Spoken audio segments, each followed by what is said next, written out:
ආශිර්වාදමත් දවසක් ප්‍රේමණීය දේව දරුවනි ඔබ සැමට අද දවසේ අපි සුදු ලියවිල්ල වෙතට ඇතුළු වෙමු. අපි බලමු පළවෙනි කොරින්ති පොතේ 3 වෙනි පරිච්ඡේදයේ 16 වෙනි වගන්තිය. නුඹලා දෙවියන් වහන්සේගේ මාලිගාව බවද දෙවියන් වහන්සේගේ ආත්මයන් වහන්සේ නුඹලා තුල වාසය කරන බවද නොදනිවුද? ආමෙන්. ප්‍රේමණීය දේව දරුවනි, එදා එවකට පරණ ගිවිසුමේ කාලේ අපි දකිනවා දෙවියන් වහන්සේ දේව මාලිගාවේ අතිශුද්ධ ස්ථානයේ උන්වහන්සේ වාසය කළා. ඒ ස්ථානය තාමත් අලංකාරයි.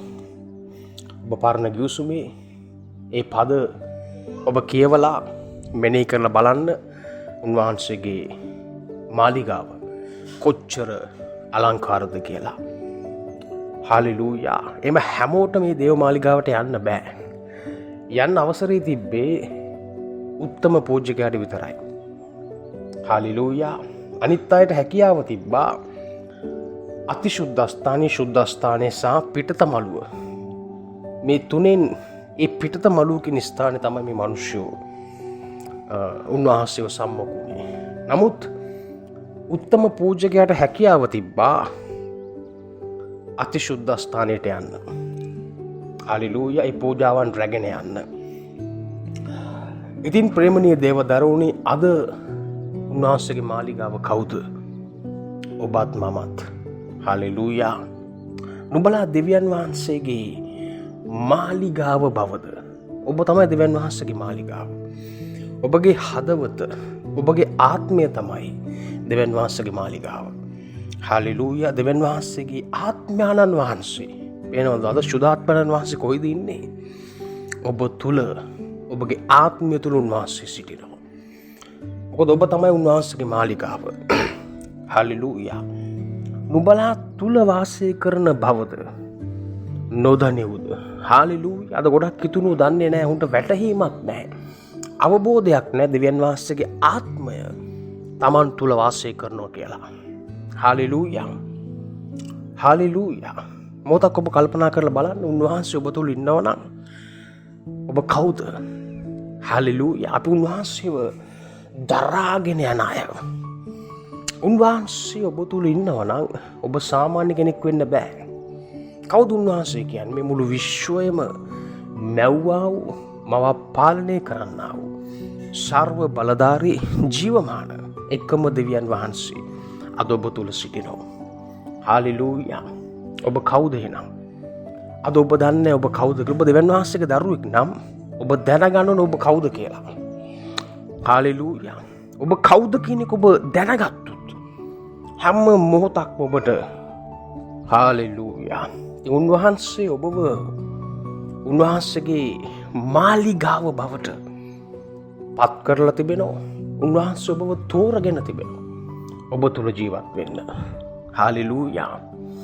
අද අතිශුද්ධ ස්ථානයේ තියෙන්නේ කොහෙද? ගොඩනැගිල්ලක් තුලද? හාලෙලූයා. නෑ, ඔබ තුලයි. හාලෙලූයා.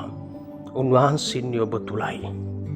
ඒකයි මම හැමතිස්සෙම කියන්නේ, ඔබ සියල්ලට ඉහළින්, ඔබ ආධිපත්‍ය බලය දරන දෙවියන් වහන්සේගේ දරුවෙක්, ඔබ සියල්ලට ඉහළින් සිටින්න අවශ්‍යයි.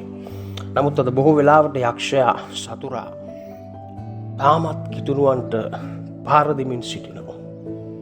ඔවුන් කවුද කියන එක වටහා ගන්න, අවබෝධ කරගන්න යක්ෂයා ඉඩ දීලා නැහැ ගොඩක් කිතුණුවන්ට. එන එකයි මම කියන්නේ, ඔබ දෙවියන් වහන්සේගේ වචනේ හැමතිස්සෙම ඉගෙන ගන්න අවශ්‍යයි, දැනගන්න අවශ්‍යයි. ඔබ දැනගැන්ම වැඩි කරගන්න අවශ්‍යයි, අවබෝධය වැඩි කරගන්න අවශ්‍යයි. හාලෙලූයා. බුදුන් වහන්සේගේ වචනේ කියනවා දෙවියන් වහන්සේගේ දරුවෝ විනාශ වෙන්නේ දැනගැන්ම නැති නිසා, දැනගැන්ම එපා කරන නිසා. නමුත් උන්වහන්සේ ඔබ තුල සිටිනවා. හාලෙලූයා. කිසි දෙයකට ඔබ පරාජය කරන්න බෑ. හාලෙලූයා. ඔබ අසාර්ථක කරන්න බෑ, ඔබ අසමත් කරන්න බෑ. මොකද උන්වහන්සේ ඔබ තුල සිටින නිසා ඔබ හැම දෙයකින්ම ජය ගන්නවා. මේක තමයි දෙවියන් වහන්සේගේ දරුවෙක්ගේ මානසිකත්වය, දැනගැන්ම. අද මේ වචනේ මෙනෙහි කරන දවස පුරාම මම දෙවියන් වහන්සේගේ මාලිගාව. හාලෙලූයා. උන්වහන්සේගේ ආත්මයන් වහන්සේ මා තුළ ජීවත් වෙනවා.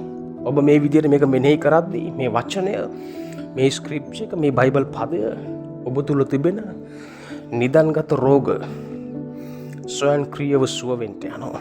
ඔබ තුළ තිබෙන බලකුටු, මානසික බලකුටු, ජීවිතය ඔබ අල්ලන් ඉන්න බාධක බැමි කැඩෙන්න යනවා. හලෙලූයා.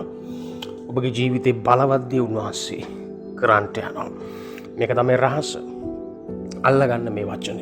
මේ වචනය තුලින් දෙවිඳුන් ඔබ ආශිර්වාද කරනසේක්වා. ආමේන්.